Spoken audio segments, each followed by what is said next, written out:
जेव्हा तुम्ही leader develop कराल ना, तेव्हाच तुम्ही ग्रोथला सस्टेन करू शकता. सस्टेन करू शकता म्हणजे काय? 8 करोडवरनं तुम्ही 24 करोडला गेलात. आता 24 करोड मिनिमम करणं त्याला सस्टेन म्हणतात. आणि 24 वरून मग 36 करोडचा प्लॅन, 36 वरून मग 48 करोडचा प्लॅन. हे नंबर्स मी तुम्हाला समजावून सांगण्यासाठी सांगतो. ओके. सस्टेन बरेच लोक जातात, जसं आपण शिर्डीला जाऊन येतो, जसं आपण महाबळेश्वरला जाऊन येतो, तसे काही लोक 18 करोडला जाऊन येतात.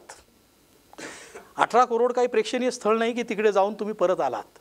तिकडे गेल्यानंतर 18 करोड मिनिमम बेंचमार्क सेट झाला, मग पुढे जाण्यासाठी स्ट्रगल सुरू होते. कधी कधी पुढे जातो किंवा नाही. ग्रोथ सस्टेन करणं फार महत्त्वाचं आहे. आणि ग्रोथ सस्टेन करण्यासाठी सगळ्यात महत्त्वाचं आहे लीडर्स ग्रो करणं. जो एंटरप्रेनर लीडर ग्रो करतो त्यालाच कारण आहे ना, एक लक इव्हेंटमुळे पण 12 करोड होऊ शकतात, लक इव्हेंटमुळे पण 40 करोड होऊ शकतात. पण त्याच्यानंतर ते सस्टेन करण्यासाठी तुमच्याकडे टीम लागते. तुमच्याकडे टीम लागते. मी तुम्हाला जी PDF पाठवलं आहे ना, त्याच्यामध्ये हे सगळं लिहिलेलं आहे. ओके.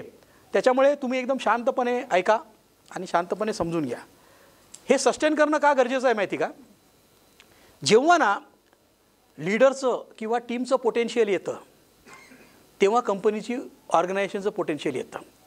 म्हणजे मालकामध्ये आणि ह्या 3 लोकांमध्ये मिळून लिमिट 16 कोटीची आहे आणि 16 कोटी झाले तर मग ऑर्गनायझेशन 16 कोटीची बनते.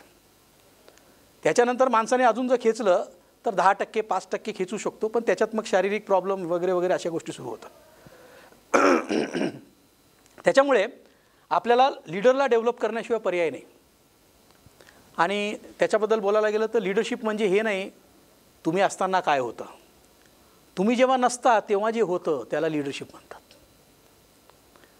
हे खूप पॉवरफुल वाक्य आहे जॉन मॅक्सवेलचं. लीडरशिप म्हणजे ते नाही तुम्ही असताना जे होतं, तुम्ही नसताना जी कामं होतात त्याला लीडरशिप म्हणतात. आणि काय असतं माहिती, कंपनीमध्ये एक हुशार व्यक्ती असतो, इंटेलिजंट असतो, केपेबल असतो, टॅलेंटेड असतो, आपलं सर्व काही द्यायला तयार असतो. असा एक व्यक्ती असतो किंवा असे काही लोक असतात जे कंपनीमधले सगळे महत्त्वाचे आणि इम्पॉर्टंट कामं करत असतात.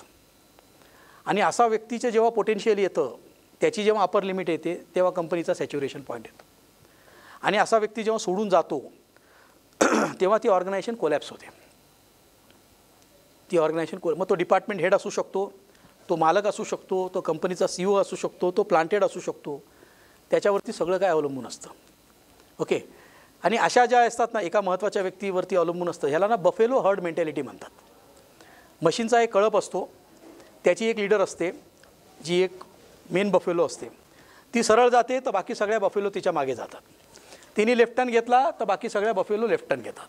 मग तिने राईट टर्न घेतला तर सगळे बफेलोज राईट टर्न घेतात. मग ती म्हैस थांबली तर बाकी सगळ्या म्हशी थांबतात आणि विचार करतात, आता मेन लीडर काय विचार करतोय, त्याचं काय मत असेल की आपण काय करावं. सगळे थांबतात. सो त्याला ना हर्ड मेंटॅलिटी म्हणतात. हर्ड मेंटॅलिटी म्हणजे कळपाची मेंटॅलिटी.